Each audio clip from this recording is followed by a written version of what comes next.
ఎలా అక్షరాల వైపు మళ్ళారు? నేను 7-8 తరగతులు చదివేటప్పుడు ఇప్పుడు 7-8 తరగతుల పిల్లలంత నాలెడ్జ్ నాకు ఉండేది కాదు.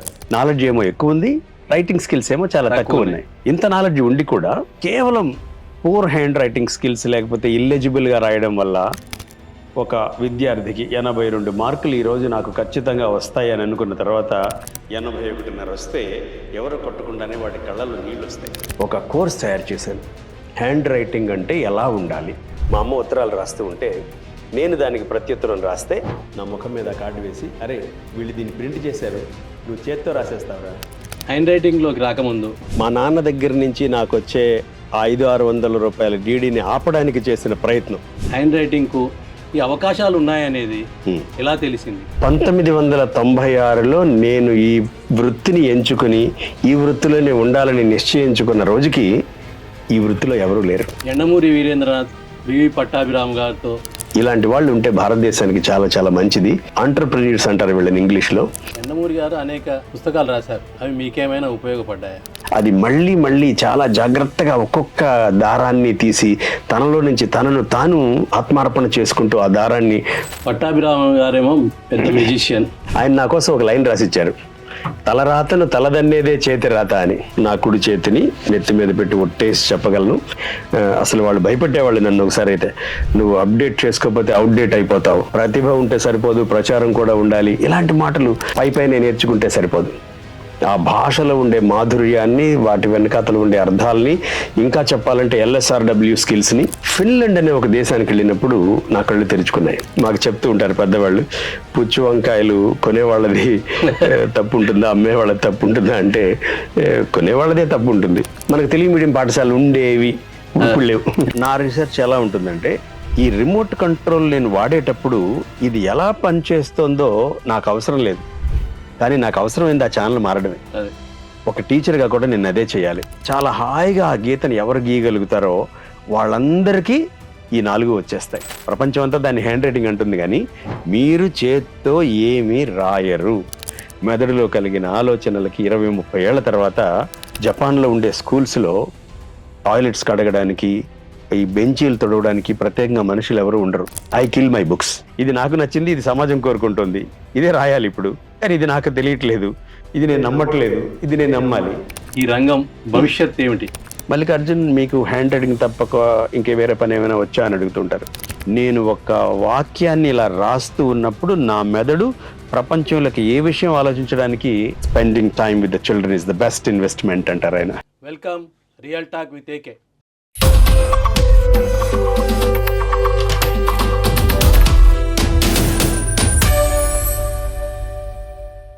మనం ప్రస్తుతం అక్షరశిల్పి, కళారత్న, జాతీయ అంతర్జాతీయ అవార్డులు పొందిన హ్యాండ్ రైటింగ్ నిపుణులు, అక్షరశిల్పి, అక్షరాలను తీర్చిదిద్దడంలో ఎందరినో నిపుణులుగా మారుస్తున్న వై మల్లికార్జునరావు మన సమక్షంలో ఉన్నారు. నమస్కారం సార్. నమస్కారం అండి. విద్యాభ్యాసం తర్వాత ఉద్యోగం, జర్నలిజంలో పనిచేశారు. ఇవన్నిటి తర్వాత ఎలా అక్షరాల వైపు మళ్ళారు? అవన్నీ అయ్యాక అంటే అక్షరాలు బాగుంటేనే బతుకు బాగుంటుంది, భవిష్యత్తు బాగుంటుందని మీరు నిర్ణయించుకొని మారడానికి కారణం ఏంటి? నేను ఒక టీచర్గా, సాధారణ టీచర్గా హైదరాబాద్లో ఒక చిన్న ఉద్యోగానికి కుదరడం జరిగింది. నా అదృష్టవశాత్తు అక్కడ చాలా దేశం మొత్తం నుంచి, అన్ని రాష్ట్రాల నుంచి విద్యార్థులు అక్కడ ఉండేవాళ్ళు. కానీ నేను గమనించిన ఒక విషయం, నేను చిన్నగా ఉన్నప్పుడు, అంటే నేను 7-8 తరగతులు చదివేటప్పుడు ఇప్పుడు 7-8 తరగతుల పిల్లలంత నాలెడ్జ్ నాకు ఉండేది కాదు. ఇప్పటి పిల్లలు చాలా చాలా నాలెడ్జ్తో ఉన్నారు, చాలా షార్ప్. ఇప్పుడు చాలా షార్ప్. నాకేమో మంచి చేతిరాత ఉండేది, నాతో పాటు దాదాపుగా అందరూ బాగానే రాస్తుండేవాళ్ళు. మరి ఇప్పటి కాలం పిల్లలంత దారుణంగా రాసేవాళ్ళు కాదు. నాలెడ్జ్ ఏమో ఎక్కువ ఉంది, రైటింగ్ స్కిల్స్ ఏమో చాలా తక్కువ ఉన్నాయి. నేను చిన్నప్పుడు హ్యాండ్ రైటింగ్తో ఎగ్జామ్ రాసేవాళ్ళం, ఇప్పుడు పిల్లలు కూడా ఎగ్జామ్ని హ్యాండ్ రైటింగ్తోనే రాస్తున్నారు. రాయడంలో అయితే తేడా ఏం లేదు, నాలెడ్జ్లో చాలా తేడా ఉంది. ఇంత నాలెడ్జ్ ఉండి కూడా కేవలం పూర్ హ్యాండ్ రైటింగ్ స్కిల్స్ లేకపోతే ఇల్లెజిబుల్గా రాయడం వల్ల ఒక విద్యార్థికి 82 మార్కులు ఈరోజు నాకు ఖచ్చితంగా వస్తాయి అని అనుకున్న తర్వాత 81.5 వస్తే ఎవరు కొట్టకుండానే వాడి కళ్ళల్లో నీళ్ళు వస్తాయి. అవును, ఇప్పుడు 81, 82 కాదు, 98 ఉన్నారు. 99 వచ్చేవాడికి 98.5 వస్తే వాడికి చాలా బాధేస్తుంది. అదే 42 మార్కులు వచ్చేవాడికి 39 వచ్చినా బాధ లేదు. అవును. సో బాగా చదువుతున్న విద్యార్థుల్ని ఆ అర మార్కు ఎంత ఎఫెక్ట్ చేస్తుందంటే నేను బాగా రీసెర్చ్ చేశాను. ఆ ప్రభావం వాడి కళ్ళ వరకు, వాడి మనసు వరకే కాదండి, వాళ్ళ తల్లిదండ్రులకి, వాళ్ళ పాఠశాలకి, తీరా చూస్తే సమాజం మీద కూడా పడుతుంది. అవును. అర మార్కుతో, పావు మార్కుతో పెద్ద పెద్ద కళాశాలల్లో, పెద్ద పెద్ద యూనివర్సిటీస్లో ఆ చిన్న మార్కు తేడా వల్ల ర్యాంకులు కోల్పోయి 4వ ర్యాంక్ రావాల్సిన వాడికి 40వ ర్యాంకు వచ్చిన సందర్భాలు కూడా ఉన్నాయి. అంత ఇంపార్టెంట్ హ్యాండ్ రైటింగ్. అది ప్రధానంగా నేను చూసింది. సరిగ్గా అదే రోజుల్లో నేను మెల్లమెల్లగా కొంతమంది పిల్లలకి రైటింగ్ నేర్పుతూ ఉండగా, చిన్నప్పట్లో బాగా సాహిత్యం చదివేవాడిని. తెలుగు సాహిత్యం బాగా చదువుతున్న రోజుల్లో డాక్టర్ యండమూరి వీరేంద్రనాథ్ గారు రాసిన వెన్నెల్లో ఆడపిల్ల పుస్తకం చదువుతూ ఉంటే, అది సినిమాగా కూడా వచ్చింది. సినిమా కూడా వచ్చింది, శ్రీకాంత్ గారు చేశారు. ఆ హీరోయిన్ని కనిపెట్టే ఆ ప్రాసెస్లో ఆ అమ్మాయి చేతి రాతను చూసి మనస్తత్వాన్ని అంచనా వేయడానికి ప్రయత్నిస్తాడు. నాకు అప్పటి వరకు ఆ విషయం తెలియదు. అప్పటి వరకు చాలా చక్కగా రాయాలి, స్పష్టంగా రాయాలి, అందంగా రాయాలి అనుకుంటూ ఉండేవాడిని. మొట్టమొదటిసారి ఆ పుస్తకంలో ఒక మనిషి చేతి రాత ద్వారా ఆ మనిషితో ఏమాత్రం పరిచయం లేకుండానే వాళ్ళ మంచి లక్షణాలు, చెడు లక్షణాలు ఉన్నవి ఉన్నట్టుగా విశ్లేషించవచ్చు అని చదివిన తర్వాత నేను చాలా సంభ్రమాశ్చర్యాలకు గురి కావడమే కాకుండా, ఎలాగైనా సరే ఈ సబ్జెక్ట్ చదవాలి, ఎక్కడ దొరుకుతుంది అని టార్చ్ లైట్ వేసి వెతికి, ప్రపంచంలో ఏ మూలన ఈ కోర్సెస్ ఉన్నాయి, ఈ పుస్తకాలు ఉన్నాయి, దీనికి సంబంధించిన మనుషులున్నా వాళ్ళని కలిసి 2-2.5 సంవత్సరాల్లోనే ఒక కోర్స్ తయారు చేశాను. హ్యాండ్ రైటింగ్ అంటే ఎలా ఉండాలి, అందంగా ఉండాలి, స్పష్టంగా ఉండాలి, శాస్త్రీయంగా ఉండాలి. మొదటి 2 మన అమ్మా నాన్న చెప్తారు, టీచర్లు చెప్తారు. శాస్త్రీయంగా ఉండాలని ఎవరు చెప్పరు. శాస్త్రీయంగా ఉండకపోతే అది పరిపూర్ణమైన చేతిరాత కాదు అని డెవలప్ చేసి, ఒక సిలబస్ డెవలప్ చేసిన తర్వాత 2-3 స్టూడెంట్స్తో స్టార్ట్ అయిన నా అకాడమీ ఈ రోజుకి దాదాపుగా 8 లక్షల మందిని నేను ట్రైన్ చేయడం జరిగింది. ఈ రంగం వైపు మళ్ళడానికి ఎవరైనా ప్రేరణ? యండమూరి వీరేంద్రనాథ్ నవలనే ప్రేరణ?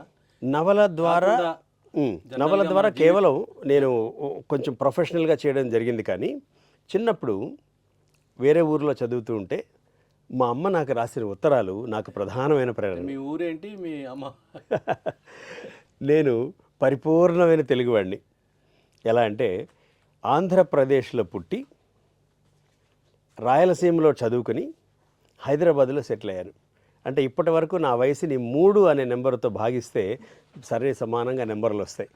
ఆంధ్రప్రదేశ్, రాయలసీమ, తెలంగాణలతో నాకు పరిపూర్ణమైన పరిచయం, అద్భుతమైన మనుషులతో కలయిక, పరిచయాలన్నీ ఉన్నాయి. కాబట్టి నేను చాలా కొద్ది మందికి దొరికే అదృష్టం నాకు దొరికింది. అది పరిపూర్ణమైన తెలుగువాడినిగా నేను ఎప్పుడు చెప్తూ ఉంటాను. అక్కడ చదువుతున్న ఆంధ్రప్రదేశ్లో చదువుతూ రాయలసీమలో నా గ్రాడ్యుయేషన్ కోసం వెళితే మా అమ్మ ఉత్తరాలు రాస్తూ ఉంటే నేను దానికి ప్రత్యుత్తరం రాస్తే, నేను రాసిన ఉత్తరాన్ని తీసుకెళ్ళి ఏ ఫంక్షన్కైనా ఆవిడ వెళితే మా వాడు చూడండి ఎంత బాగా రాశాడు అని చూపించేది. అప్పుడు మళ్ళీ నేను వేరే ఫంక్షన్లో కలిసినప్పుడు వాళ్ళంతా చెప్పేవాళ్ళు, అరే మీ అమ్మ ఎక్కడికి వెళ్ళినా నీ ఉత్తరాలు పట్టుకుని వస్తుంది, నువ్వేంటారు అంత బాగా రాస్తున్నావు, మాకు కూడా రాయొచ్చు కదా అని చాలామంది బంధువులు నా చేత అడిగి మరీ ఉత్తరాలు రాయించుకున్న సందర్భాలు నాకు ఇప్పటికీ గుర్తు. రెండవది, మా నాన్న నా మీద ఉంచిన అపారమైన నమ్మకం. ఎప్పుడు నేను ఒక సైకాలజీకి సంబంధించిన నా జీవితంలో జరిగిన ఒక నిజమైన సంఘటన, ఒక యథార్థ గాథతో నేను చాలామందిని మోటివేట్ చేస్తూ ఉంటాను. ఏమిటది? చిన్నప్పుడు 6-7 తరగతులు చదువుతున్నప్పుడు మా నాన్న ఇంటికి ఏదైనా విజిటింగ్ కార్డో, ఇన్విటేషన్ కార్డో, వెడ్డింగ్ కార్డో వస్తే నా చేతి రాతని, దాని మీద నేనున్న ఇంట్రెస్ట్ని, నాకున్న ఇంట్రెస్ట్ని గమనించి నా ముఖం మీద ఆ కార్డు వేసి, అరే వీళ్ళు దీన్ని ప్రింట్ చేశారు, నువ్వు చేత్తో రాసేస్తావురా, ట్రై చేయ ఒకసారి అనేవాడు. 12-13 ఏళ్ల వయసులో అది నిజం అనుకునేవాడిని. నేను నిజంగా అంత అద్భుతంగా రాసేవాడిని కాదు, కానీ మా నాన్న ఇండైరెక్ట్గా నన్ను చేసిన ఆ మోటివేషన్ అది నిజం అనుకొని విపరీతంగా ప్రాక్టీస్ చేసి ఆ అక్షరం మీద నేను పట్టు సాధించాను. దాని తర్వాత చాలామంది నా నోట్బుక్లో పేరు రాసిస్తే నా పేరు ఇంత అందంగా ఉంటుందా అని నేను మోటివేట్ అవ్వడం. 7వ తరగతిలో కోటప్ప నాయుడు అనే ఒక head master, I give lot of credit to my teachers. నేను ఈరోజు కావలి తాలూకాలో, నెల్లూరు జిల్లా కావలి తాలూకాలో ఒక చిన్న ఊరు పెద్దపవని దగ్గర లక్ష్మీపురం అనే ఒక ఊరిలో నేను చదువుతూ ఉంటే అప్పర్ ప్రైమరీ స్కూల్ అని ఉండేది. అందులో హెడ్ మాస్టర్ కోటప్ప నాయుడు గారని ఆయన ఉదయాన్నే తెలుగు, ఇంగ్లీషు, హిందీలో ఒక్కొక్క పారాగ్రాఫ్ రాసి ఒక నోట్బుక్లో ఆయన టేబుల్ మీద పెట్టి మేము మా క్లాస్కి వెళ్ళాలి. సాయంకాలం కల్లా ఆయన ఎంత బిజీగా ఉన్నా సరే అందరి నోట్ పుస్తకాలు చూసి రిమార్క్స్ రాసి మళ్ళీ మాకు ఇచ్చేవాడు ఆ పుస్తకం. వెళ్ళిపోయేటప్పుడు చెప్పేవాడు, ఇంటికి వెళ్ళిన తర్వాత ఒక 10 నిమిషాలు తెలుగులో కానీ హిందీలో కానీ ఇంగ్లీష్లో కానీ పైకి చదవండి, ఉచ్చారణ చాలా ముఖ్యం చేతిరాతతో పాటు అని ఈ రెండు నాకు భిక్ష పెట్టారు ఆయన. ఇలా చాలామంది కలయికతో నేను ఒక హ్యాండ్ రైటింగ్ ఎక్స్పర్ట్గా నిలబడ్డాను. అందుకే నేను ఒక కొటేషన్ తయారు చేసుకున్నాను. మనం ఏదో చాలా గొప్ప హీరోలు అనుకుంటాం, కానీ మన తల్లిదండ్రులు, మన టీచర్సు, నేచర్, లేకపోతే మనం పెద్ద సున్నా. వాళ్ళు పెట్టిన భిక్ష ఈ జీవితం ఎవరికైనా. హ్యాండ్ రైటింగ్లోకి రాకముందు జర్నలిజం చేశారు, వివిధ పత్రికల్లో పనిచేశారు. అవును. ఆ అనుభవాలు ఏమిటి? అది కేవలం మా నాన్న దగ్గర నుంచి నాకు వచ్చే 500-600 రూపాయల డీడీని ఆపడానికి చేసిన ప్రయత్నం. దాని వెనకాతల బ్యాక్గ్రౌండ్ తెలుగు సాహిత్యం మీద ఉన్న విపరీతమైన ఆసక్తితో ఎక్కడైనా పత్రికల్లో చిన్న ప్రకటన పడితే మా పత్రికలో పని చేయడానికి మీకు ఆసక్తి ఉంటే ఇలా అప్లై చేసుకోవచ్చు అని ఉంటే వెంటనే నేను అప్లై చేస్తే మొదటి వరుసలోనే నన్ను తీసుకోవడం జరిగేది. మళ్ళీ నేను నా టీచర్స్కే క్రెడిట్ ఇస్తాను. అది నా గొప్పతనం కాదు. నా టీచర్స్ నాకు ఆ భాష మీద అంత ఇష్టం కలిగేలాగా వాళ్ళు చెప్పడం, అది వాళ్ళ గొప్పతనం. నాకు అలవోకగా నేను పరీక్ష రాసినా సరే నేను అలా సెలెక్ట్ అయిపోయి ఎక్కడ పత్రికలో చేసినా, ఇంకొక స్కూల్లో అప్లై చేసినా, ఇలా చేసుకుంటూ వస్తూ స్కూల్లో టీచర్గా వచ్చిన తర్వాత పిల్లలు ఏమిటి బాగా రాయట్లేదని చూసి తర్వాత వెంటనే 2.5 సంవత్సరాల్లోనే ఈ ప్రొఫెషన్లోకి రావడం జరిగింది. అప్పటి నుంచి ఇప్పటి వరకు 30 సంవత్సరాల నుంచి నేను ఈ ప్రొఫెషన్లో ఉన్నాను. మొట్టమొదట ఆంధ్రజ్యోతిలో చేశారు మీరు. ఆంధ్రజ్యోతి నా మొట్టమొదటి కలంతో నేను రాసిన ఒక మంచి ఆర్టికల్స్ కానీ, లేకపోతే నా ప్రాంతానికి వచ్చినటువంటి ప్రముఖుల్ని నేను ఇంట్రడ్యూస్ చేయడం కానీ, ఇవన్నీ నా ఆంధ్రజ్యోతి ద్వారా కలం కార్మికునిగా మిమ్మల్ని తీర్చిదిద్ది. కరెక్ట్. అంటే ఈ రంగంలోకి వచ్చిన తర్వాత హ్యాండ్ రైటింగ్కు ఇంత విస్తృత అవకాశాలు ఉన్నాయి. ప్రపంచవ్యాప్తంగా ఎన్నో పరిణామాల పరంగా మీరు వీటిని అందిపుచ్చుకున్నారు. ఈ అవకాశాలు ఉన్నాయనేది ఎలా తెలిసింది? అయితే ఇది చాలా ఆశ్చర్యకరమైన విషయం అండి. 1996లో నేను ఈ వృత్తిని ఎంచుకుని ఈ వృత్తిలోనే ఉండాలని నిశ్చయించుకున్న రోజుకి ఈ వృత్తిలో ఎవరూ లేరు. నేనే మొట్టమొదటి వాడిని. ఈ వృత్తిని ప్రధానంగా తీసుకుని ఇక వేరే పని ఏమీ చేయకుండా టోటల్గా దీంట్లోనే ఉండాలి, దీన్నే చేయాలి అని నిర్ణయించుకొని, అంటే ప్రపంచానికి ఎవ్వరికీ తెలియకపోయినా మన మనసుకే తెలుస్తుంది మనం దేంట్లో చాలా బలంగా ఉన్నాం, మనకి ఏది చాలా ఇష్టం, ఎందులో మనం చాలా రాణిస్తామని. గొప్ప గొప్ప సినిమాలు తీసుకున్న దర్శకులు కానీ, గొప్ప గొప్ప ఇన్వెన్షన్స్ చేసిన సైంటిస్టులు కానీ, ప్రపంచాన్ని ఏలిన రాజకీయ నాయకులు కానీ, అలాగే అందరికంటే ఎక్కువ డబ్బులు సంపాదించిన ధనవంతులు కానీ, వీళ్ళందరికీ ఉన్న కామన్ పాయింట్ ఏంటంటే వాళ్ళని వాళ్ళు నమ్ముతారు. ఆ రోజుకి ప్రపంచానికి వాళ్ళు తెలియదు, కానీ 2 ఏళ్ల తర్వాత, 3 ఏళ్ల తర్వాత, 20 ఏళ్ల తర్వాత నేను ఇలా ఉంటానని అప్పటి నుంచి అబ్దుల్ కలాం నుంచి అరిస్టాటిల్ నుంచి ఈరోజు ఎలాన్ మస్క్ వరకు వీళ్ళందరికీ ఉండే కామన్ క్వాలిటీ. నేను గొప్పగా చెప్పుకోవడం స్వోత్కర్ష కాదు, కానీ ప్రపంచంలో ఎవ్వరూ నన్ను సపోర్ట్ చేయలేదు ఆ రోజు నేను స్టార్ట్ చేసిన రోజు. ఏంటిది చిన్న ప్రొఫెషన్ ఎంచుకున్నావు, అనేది చాలా చిన్న ప్రొఫెషన్, వీళ్ళు నేర్పిస్తానంటున్నావు, ఏబిసిడీలు నేర్పిస్తానంటున్నావు, నువ్వు బాగా చదువుకున్నావు, నీకెందుకు ఇది, ఒక గవర్నమెంట్ ఉద్యోగం చేసుకోవచ్చు కదా అని ఎవ్వరూ నన్ను ఈ ప్రొఫెషన్లోకి రావడానికి ఎంకరేజ్ చేయలేదు. కుటుంబ పరంగా, స్నేహితుల పరంగా, శ్రేయోభిలాషుల పరంగా ఎక్కడి నుంచి, ఒక్క ప్రకృతి దగ్గర నుంచి తప్ప నాకు ఎక్కడి నుంచి సపోర్ట్ లేదు. ఆ రోజు సపోర్ట్ లేదు. 2-3 ఏళ్ళు అయ్యాక కొంచెం నిలదొక్కుకోవడం మొదలుపెట్టాక వాళ్ళందరూ నా దగ్గరికి రావడం, వాళ్ళందరూ నన్ను ప్రోత్సహించడం, ఒక 3-4 ఏళ్లకే అది మొదలైంది.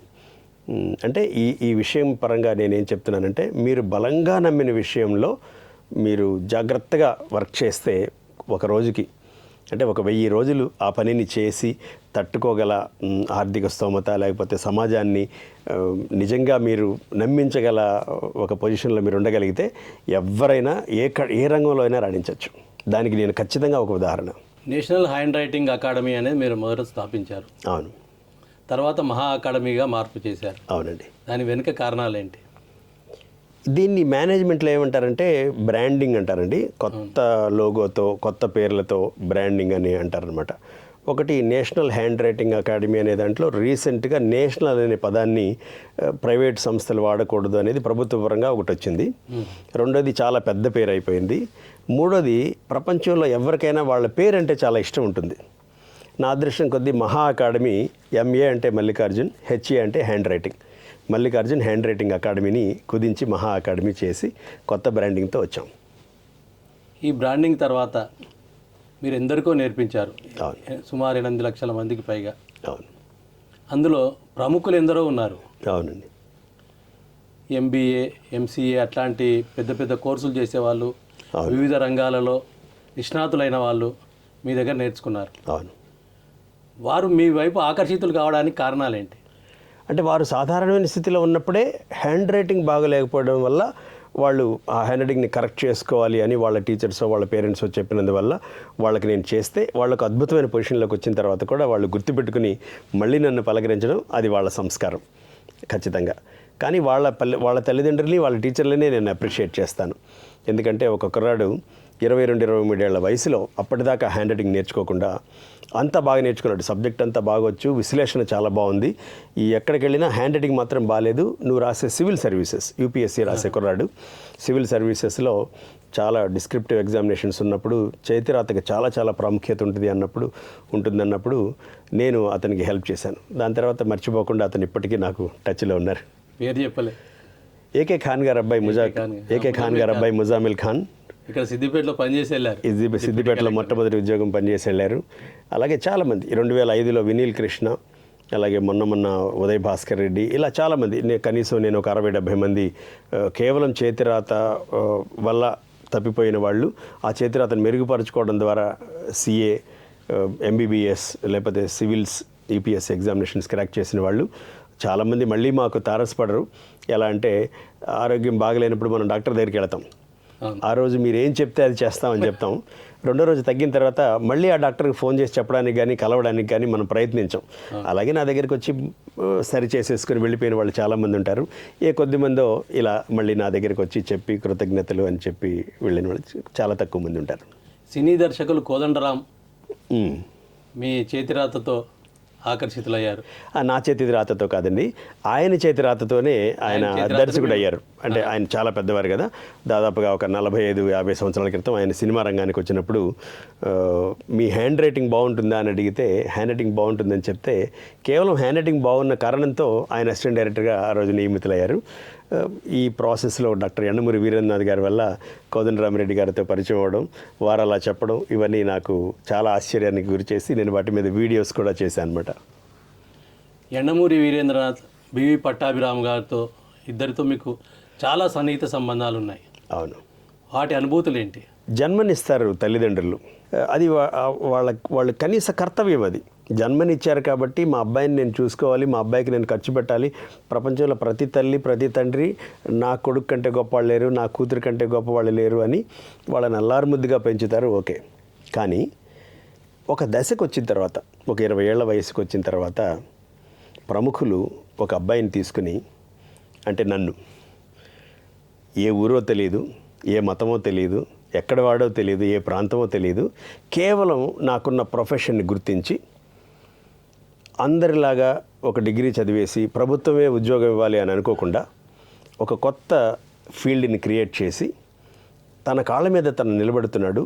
ఇలాంటి వాళ్ళు ఉంటే భారతదేశానికి చాలా చాలా మంచిది, ఎంటర్‌ప్రెన్యూర్స్ అంటారు వీళ్ళని ఇంగ్లీష్లో అని వాళ్ళు నన్ను హక్కును చేర్చుకుని, ఇక నా తండ్రి తర్వాత ఈరోజు వాళ్ళిద్దరికి అంతటి స్థానం నేను ఇచ్చేది వాళ్ళిద్దరికే. ఇంతవరకు నేను 30 ఏళ్ల నా ప్రస్థానంలో ఏ ఇంటర్వ్యూ కానీ ఏ క్లాస్ కానీ వాళ్ళిద్దరి పేర్లు లేకుండా నేను ఇంతవరకు చేయలేదు. నేను ప్రతిరోజు ఉదయాన్నే నిద్ర లేవగానే కృతజ్ఞతలు చెప్పుకునే చాలా తక్కువ మందిలో వాళ్ళిద్దరు ప్రతిరోజు ఉంటారు. అంటే మొట్టమొదటి యండమూరితోనా పట్టాభిరామ్ గారితో? దాదాపుగా ఒకే సమయంలో వారిద్దరితోనూ నేను పరిచయం చేసుకోవడం జరిగింది. వాళ్ళిద్దరూ నన్ను సమానంగా దగ్గరికి తీసి ఆదరించి, ఇద్దరు వాళ్ళ తమ్ముడినో వాళ్ళ అబ్బాయినో పెంచినట్టుగా ప్రొఫెషన్లో నన్ను అలా పెంచారు. మంచి చెడు చెప్పారు. ఎన్నో విషయాలు వాళ్ళ దగ్గర నుంచి నేర్చుకున్నాను. ఈరోజు చాలామంది నేను రాస్తే మీ రాతలో యండమూరి గారి ప్రభావం ఉంటుందని అంటారు, నేను మాట్లాడితే మీ మాటలో పట్టాభిరామ్ గారి ప్రభావం ఉంటుందని అంటారు. అంటే మనకు తెలియకుండానే వాళ్ళని అంత ప్రేమించేస్తాం, అంత లోనవుతాం వాళ్ళ ప్రభావానికి మనం. యండమూరి గారు అనేక పుస్తకాలు రాశారు. అవును. భవిష్యత్తులో కానీ జీవితంలో కానీ ఎదుగుదలకు అనేక మార్గాలు సూచించారు. అవి మీకేమైనా ఉపయోగపడ్డాయా? ఖచ్చితంగా ఉపయోగపడ్డాయి. విజయానికి 5 మెట్లు అనే పుస్తకంలో అసలు పుస్తకం ఒక మనిషిని ఎలా ప్రభావితం చేస్తుందని దాదాపుగా 7-8 పేజీలు రాశారు ఆయన. అంతకంటే ముందే ఈ గ్రాఫాలజీ నాకు డైరెక్ట్గా ఉపయోగపడడం కానీ, చాలా కొటేషన్స్ నాకు చాలా ఇష్టం. ఒక మనిషిని నిద్రావస్థలో ఉన్నప్పుడు ఉత్తేజపరచడానికి, రక్తం ఉడికించడానికి ఆ అక్షరాలు భలేగా ఉపయోగపడతాయి. ఉదాహరణకి ఆ పుస్తకంలో ఆ సాలెపురుగుకి ఎంత ఓపిక ఉంటుందని ఒక పేజీ మొత్తం రాస్తారు ఆయన. ఒక క్షణంలో ఒక చీపురు కట్టొచ్చి ఆ గూడంతా దాన్ని చెరిపేస్తే అది మళ్ళీ మళ్ళీ చాలా జాగ్రత్తగా ఒక్కొక్క దారాన్ని తీసి తనలో నుంచి తనను తాను ఆత్మార్పణ చేసుకుంటూ ఆ దారాన్ని మళ్ళీ బయటికి తీసి ఒక ఇల్లు కట్టి, అంత ఓపిక గురించి అలాగా, ప్రేమ గురించి ఇంకో చోట, కోపం గురించి ఇంకో చోట, భయం గురించి ఒక చోట, ఇవన్నీ నేను పరిపూర్ణంగా నేర్చుకున్నది కేవలం యండమూరి గారి పుస్తకాల వల్లే. నా జీవితంలో నేను డైరెక్ట్గా నా కోపాన్ని ఎలా తగ్గించుకోవాలి, ప్రేమని ఎలా 10 మందికి పంచాలి, అలాగే డబ్బుని ఎలా జాగ్రత్తగా చూసుకోవాలి, డబ్బు టు ది పవర్ ఆఫ్ డబ్బు కానీ, ఛాలెంజ్ అనే సినిమా వచ్చింది, అలాంటి సినిమా అన్ని విధాలుగా నా జీవితంలో పరిపూర్ణంగా నేను వారి రచనల నుంచి నేను అంత లాభం పొందాను. పట్టాభిరామ గారేమో పెద్ద మ్యూజిషియన్, దాంట్లోంచి మీకు ప్రేరణ ఏంటి? ఆయన నా కోసం ఒక లైన్ రాసిచ్చారు, తలరాతను తలదన్నేదే చేతి రాత అని. మైండ్ మ్యాజిషియన్ అంటారు ఆయన్ని, పట్టాభిరామ గారిని. మైండ్ మ్యాజిక్ అని కూడా ఒక పుస్తకం రాశారు ఆయన. కావలి జవహర భారతిలో నేను ఇంటర్మీడియట్ చదువుతున్నప్పుడు ఒక 3 గంటల సేపు ఇంద్రజాలం అలాగే హిప్నటిజం ప్రదర్శన 3 గంటల సేపు ఇవ్వడం జరిగింది. దానికి నేను ఎంతగా ఆకర్షితుడిని అయ్యానంటే హైదరాబాద్కి వచ్చి. ఇంద్రజాలానికి ఆకర్షితులయ్యారా, హిప్నాటిజానికి? ఆయన మాటకి ఆయన విజయం అలా హిప్నటైజ్ చేశారు. విజయం కోసం ఆయన చెప్పే మాటలు కానీ, ఇంకా చాలామందికి తెలియని ఒక కోణం ఏంటంటే ఆ వాయిస్. నాకు అలాంటి ఆ బేస్ వాయిస్ చాలా చాలా ఇష్టం. అంత అద్భుతమైన గొంతుక వారిది. అవన్నిటికీ ఆకర్షితుండై హైదరాబాద్కి వచ్చిన తర్వాత ఆంధ్ర బాలానంద సంఘంలో ఒక 5 రోజుల కోర్సు ఉంటుంది పట్టాభిరామ్ గారిది. పలానా ఫీజు ఏదో పే చేస్తే మీరు అక్కడికి వెళ్ళొచ్చు, 5 రోజులు ఆయన క్లాస్ అటెండ్ అవ్వచ్చు అంటే నేను చాలా చాలా ఆనందంతో ఆ క్లాస్కి వెళ్ళి, ఆ క్లాసులో ప్రతి స్టూడెంట్ని కౌన్సిలింగ్ చేస్తారు ఆయన. మీరేదో వ్యాపారంలో ఏదో నష్టపోయారనో, లేకపోతే జీవితంలో మీకు ఏదో ప్రాబ్లం వచ్చిందనో ఆ కోర్సులో చేరతారు. నాకు ఆ విషయం తెలియదు. నేను చేరింది కేవలం వారిని చూడడానికి. 2వ రోజో 3వ రోజో నా టర్న్ వచ్చింది. నన్ను పిలిచారు. పిలిచి చెప్పండి మీ సమస్య ఏమిటి అని అడిగారు. నాకేం సమస్య లేదండి అన్నాను. అదేమిటి సమస్య ఏం లేకుండా నా ప్రోగ్రామ్ ఎందుకు జాయిన్ అయ్యారన్నారు. నేను ఇక్కడ వాడిని కాదండి, కావలి నుంచి హైదరాబాద్ వచ్చాను, ఇక్కడే ఉండబోతున్నాను. ఈ ప్రకటన పత్రికలో చూసి ఒక 5 రోజులు మిమ్మల్ని చూస్తూ మీరు చెప్పే మాట వింటూ ఉండొచ్చు కదా అని జాయిన్ అయ్యానంటే వెంటనే ఆయన సూట్ కేసులోంచి ఒక బుక్ తీసి నాకు ఇచ్చారు. ఆ బుక్లో మొట్టమొదటి అంటే అదంతా ఏంటంటే సైకాలజీ కౌన్సిలింగ్కి సంబంధించిన పుస్తకం అది. దాంట్లో మొట్టమొదటి కాగితం మీద ఏమి రాస్తుందంటే, ఈ పుస్తకం అవసరం లేని వాళ్ళకి ఈ పుస్తకం అంకితం అని రాస్తుంది. అంటే మానసిక సమస్యలు లేని వాళ్ళకి అని అర్థం అనమాట. సో అందుకని నాకు ఆప్ట్గా ఆ పుస్తకాన్ని ఇవ్వడం జరిగింది. ఆ పుస్తకాన్ని నేను ఇప్పటికీ చాలా చాలా జాగ్రత్తగా భద్రంగా దాచుకున్నాను. అప్పుడప్పుడు వారికి చూపించేవాడిని. మహానుభావులు వాళ్ళిద్దరూ నాకు చాలా చాలా హెల్ప్ చేశారు. అంటే పట్టాభిరామ్ గారి ఆఫీసే మీ ఆఫీస్ అయిపోయింది ఇప్పుడు. అంటే ప్రకృతి, కాస్మిక్ ఎనర్జీ ఇలాంటివన్నీ చాలా చెప్తూ ఉంటారు. నాకు అవేమీ తెలియకుండానే ఒకరోజు పట్టాభిరామ్ గారు నాకే ఫోన్ చేసి నా ఆఫీస్ తీసుకుంటారా అని అడిగారు. నాకు అర్థం కాలేదు. అప్పటికే ఆయన తీసేయాలనే ఆలోచనలకు వచ్చి ఆయన రిటైర్ అయిపోతూ ఆయన హాయిగా రిలాక్స్ అవుతూ ఉన్న టైంలో ఒక 2 ఏళ్ల క్రితం నేను చాలా ఆశ్చర్యపోయాను. అసలు ఇది జరుగుతుందా, ఇది ఒకవేళ జరిగితే నేను ప్రపంచంలో ఎంత అదృష్టవంతుని అవుతాను అని. ఆ పీఠం మీద కూర్చోవడం అదే ప్లేస్లో ఒక్క వారం టైం ఇవ్వగలరా గురువు గారిని అడిగితే ఆయన ఇవ్వడం, అలాగే నేను బ్యాంక్ లోన్కి అప్లై చేయడం, తీసుకోవడం జరిగింది. అది ఎప్పుడో నేను చేసుకున్న అదృష్టం వారి ఆఫీసులో అలా కూర్చోవడం. ఎందుకంటే ఆ వైబ్రేషన్స్ అనేవి మామూలు విషయం కాదండి. 35-40 సంవత్సరాలు ఆంధ్రప్రదేశ్, తెలంగాణలో ప్రతి రంగానికి సంబంధించిన లబ్ధ ప్రతిష్ఠులు ఎవరైతే ఉంటారో వాళ్ళందరూ ఆయన్ని కలిసిన వాళ్ళే. 99.9% వారందరూ ఆయన అక్కడ కలవడం జరిగింది. వారు నన్ను ఎంతోమంది ప్రముఖులకి పరిచయం చేశారు. పొత్తూరు వెంకటేశ్వరరావు గారి దగ్గర నుంచి, మంగళంపల్లి బాలమురళీకృష్ణ గారి దగ్గర నుంచి, బాపు గారు, రమణ గారు, సినిమా నటులు రాజేంద్ర ప్రసాద్ గారు, బ్రహ్మానందం గారు, ఇలా చెప్పుకుంటూ పోతే దాదాపుగా ఒక 400-500 మంది ప్రముఖుల్ని వారు నాకు పరిచయం చేయడం జరిగింది. అంటే అలాంటి ఆఫీస్ అది నేను చూసేవాడిని. ఇంత ప్రముఖులు కూడా ఆయన కోసం బయట వెయిట్ చేయడం నేను చూసేవాడిని. సో అదే ఆఫీసులో నేను ఇప్పుడు కూర్చుంటున్నానంటే అది నిజంగా ఎప్పుడో ప్రకృతి మనకు ప్రసాదించిన వారం. ఆ మహానుభావుడు ఆత్మ శాంతించాలని మళ్ళీ ఒకసారి కోరుకుంటున్నాను. ఎక్కడ ఉంటుంది ఆఫీస్? అది సరిగ్గా ఏజీ ఆఫీస్ హైదరాబాద్లో లక్కడి కప్పుల దగ్గర సైఫాబాద్ అంటారు, బిర్లా టెంపుల్ కింద ఉంటుంది. ఏజీ ఆఫీస్కి సరిగ్గా ఎదురుగా సామ్రాట్ కాంప్లెక్స్లో అందరికీ పరిచయమైన ఆఫీస్. నా ఆఫీస్కి ఎవరు ఆఫీస్కైనా ఇలా రావాలి లొకేషన్ పంపిస్తానని చెప్తారు. నా ఆఫీస్కి అడ్రస్ చాలా ఈజీ, పట్టాభిరామ్ గారు ఆఫీస్ అంటే సరిపోతుంది. నేరుగా వచ్చేస్తారు. దాదాపుగా అందరికీ తెలిసిన అడ్రస్ అది. మీరు 8 లక్షల మందికి పైగా వారి చేతి రాత తలరాత మార్చినవారు. మీకు ఆ అనుభూతులు ఏంటి? అందులో ప్రత్యేకమైన అనుభూతులు ఏమైనా ఉన్నాయి? ప్రతిరోజు కొత్తగానే ఉంటుంది నాకు. ఎందుకంటే నా మెయిల్స్ ఓపెన్ చేయగానే ఎక్కడో ఒక మెయిల్ ఉంటుంది. గురువుగారు, నేను మీ దగ్గర ఒక 12 సంవత్సరాల క్రితం చదువుకున్నాను, ఇప్పుడు మా అబ్బాయికి మీరు కొన్ని పాఠాలు చెప్పాలి అని ఒక మెయిల్ వస్తుంది. లేకపోతే మొన్నే నాకు సివిల్స్లో సీట్ వచ్చిందనో, లేకపోతే నా హ్యాండ్ రైటింగ్ బాగాలేదు, ఇంకేమైనా హెల్ప్ చేస్తారానో. ఖచ్చితంగా ఇలాంటివన్నీ చూస్తున్నప్పుడు నూతన ఉత్సాహంతో ప్రతిరోజు నేను పనిచేస్తాను. ఒక రంగంలో మనం పనిచేస్తూ ఉన్నప్పుడు ఆ రంగాన్ని ఎవరైనా వినియోగించుకొని నేను కొంచెం లాభపడ్డాను, ఇది నాకు నిజంగా ఉపయోగపడింది అన్నప్పుడు వచ్చే ఉత్సాహం ఇక డబ్బులో కానీ బంగారంలో కానీ స్థలాల్లో కానీ ఎక్కడ దొరకదని నేను ప్రాక్టికల్గా అనుభవించాను. ఆ అనుభూతితోనే నేను ప్రతిరోజు నూతన ఉత్సాహంతో ఇప్పటికీ 30 ఏళ్ల తర్వాత కూడా నా కుడి చేతిని నెత్తి మీద పెట్టి ఒట్టేసి చెప్పగలను. ప్రతిరోజు నేను ప్రాక్టీస్ చేస్తాను, ప్రతిరోజు కొత్త విషయాలు నేర్చుకుంటాను. డాక్టర్ పట్టాభిరామ్ గారు, డాక్టర్ ఎండమూరి గారు నాకు నేర్పించిన విషయం ఏంటంటే, the day you stop learning you are dead. నిరంతర సాధన అవసరం. నిరంతరం చదువుతూనే ఉండాలి, నిరంతరం నేర్చుకుంటూనే ఉండాలి. అసలు వాళ్ళు భయపెట్టేవాళ్ళు నన్ను ఒకసారి అయితే, నువ్వు అప్డేట్ చేసుకోకపోతే అవుట్డేట్ అయిపోతావు. అవును, ఏ రంగమైనా అంతే. అలాగని అప్డేట్ చేసుకున్న తర్వాత స్తబ్దుగా ఉండకు, ప్రతిభ ఉంటే సరిపోదు, ప్రచారం కూడా ఉండాలి. ఇలాంటి మాటలు అంటే బంగారు తుణికలు లాంటివి వేరుకోవచ్చు అంటారు చూసారా. ప్రతిరోజు నాకు ఎన్నెన్ని అద్భుతమైన విషయాలు చెప్పేవాళ్ళు. వాటిని నేను చక్కగా అందిపుచ్చుకొని ఆ గురుతర బాధ్యతతో, వారి మీద ఆ ఉద్దేశంతో, ఆ భక్తితో నేను కూడా చాలా జాగ్రత్తగా వాటిని పొదివి పట్టుకుని నేను ఇంప్లిమెంట్ చేయడం జరిగింది. మీరు ఇంగ్లీషు, తెలుగు అంటే ప్రధానంగా, అవును, హిందీ కూడా, హిందీ, ఈ 3 భాషల్లో చేతిరాత మార్పుకు అవును కారకులవుతున్నారు. ఇంగ్లీషులో తెలుగులో కొన్ని తేడాలు ఉన్నాయి, హిందీలో కూడా అలాగే ఉన్నాయి. అవును. అంటే ఇంగ్లీష్ నేర్చుకోవడానికి ఇంగ్లీష్ చేతిరాతకు తెలుగు చేతిరాతకు, తెలుగు చేతిరాతకేమో 0 ఉన్నాయి, అవును. ఇంగ్లీష్కు గీతలు ఉన్నాయి, అవును. హిందీకి మరో రకంగా ఉన్నాయి. వీటిని ఏమైనా వివరించగలరా? కొద్దిపాటి చిన్న చిన్న తేడాలు ఉంటాయి. కానీ ఈరోజు నేను ఎప్పుడు గర్వంగా చెప్పే ఒక లైన్ ఉంటుంది స్టూడెంట్స్కి, learn the languages, improve the writing skills అని చెప్తూ ఉంటాను. ఇందులో మీరు గమనిస్తే ఒక పదాన్ని నేను చాలా గట్టిగా పలుకుంటాను. ది స్పెల్లింగ్ THE, టీ అంటే తెలుగు, హెచ్ అంటే హిందీ, ఈ అంటే ఇంగ్లీష్. ఆంధ్రప్రదేశ్, తెలంగాణలో ఉన్న ప్రతి విద్యార్థికి మ్యాథమెటిక్స్, ఫిజిక్స్, బయోకెమిస్ట్రీ, లేకపోతే బాటనీ, జువాలజీ, ఆంథ్రోపాలజీ, లేకపోతే క్వాంటమ్ ఫిజిక్స్, ఎంత అద్భుతమైన సబ్జెక్ట్స్ నేర్చుకోవాలన్నా 3 గిఫ్ట్లు నేను ఇస్తాను.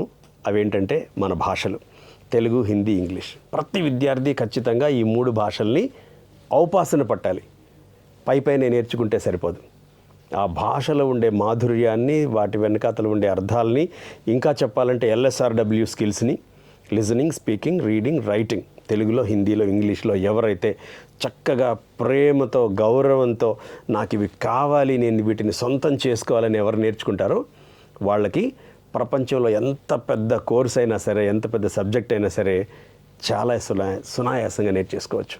అందుకని నేను ఈ 3 భాషల్ని సమానంగా దాదాపుగా, కానీ ఎక్కువ మంది నన్ను ఇంగ్లీష్ అడుగుతూ ఉంటారు.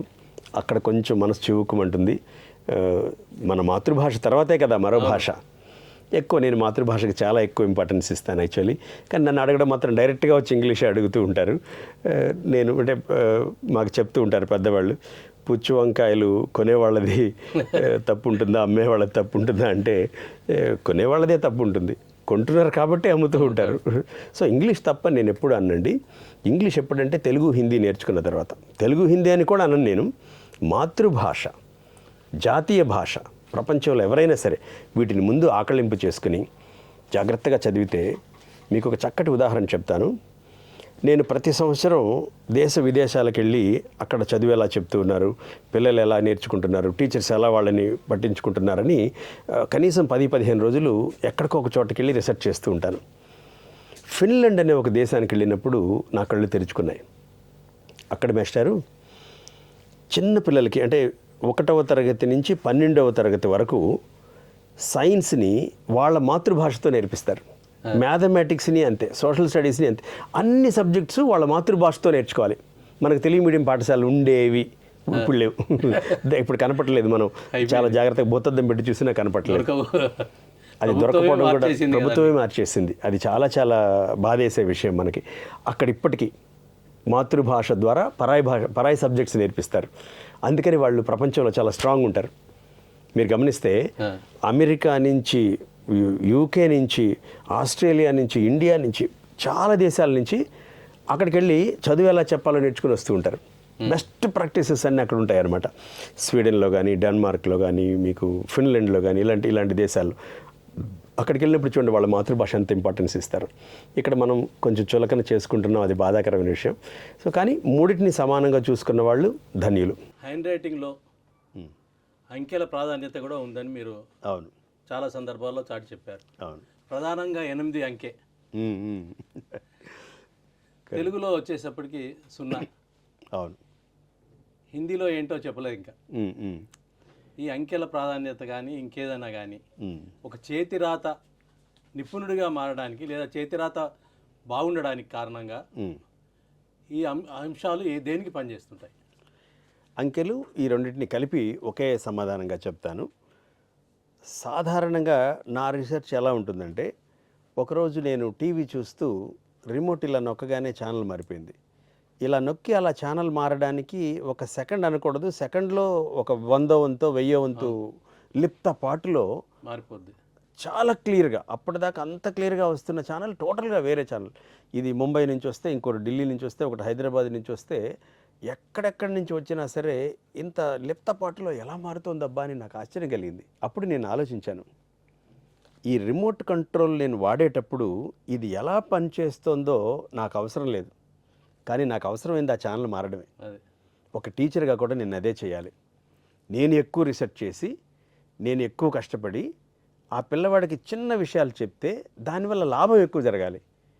దీని సైంటిఫిక్ బ్యాక్గ్రౌండ్ ఏంటి, ఇది ఎందుకు చేయాలి అనేది వాడికి అవసరం లేదు. వాడు ఆ సబ్జెక్ట్ చదువుతూ ఉంటాడు కాబట్టి.